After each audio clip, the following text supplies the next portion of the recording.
Retinue is a noun that refers to a group of attendants, assistants or followers who accompany an important person. Origins: the word comes from the Old French retinue, meaning body of retainers, which is derived from retenir, to retain or keep.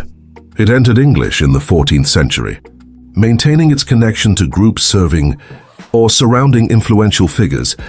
Explanation and usage: retinue is typically associated with royalty, political leaders or celebrities, emphasizing their status and need for support staff or loyal followers. Example sentences: the king arrived with a grand retinue of advisors and guards. The celebrity's retinue included a personal assistant, bodyguard, and stylist. Cultural significance: the term is often used in historical, political, and entertainment contexts, highlighting the entourage that surrounds figures of power or influence. It conveys a sense of hierarchy and prestige. Synonyms: entourage, a group accompanying an important person.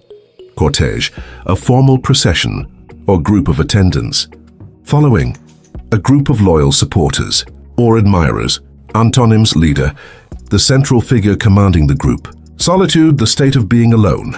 Independence, functioning without assistance or followers. So a key takeaway: retinue refers to the entourage of an influential person, emphasizing status, support, and loyalty. It is commonly used in formal and historical contexts to describe those who serve or follow a leader.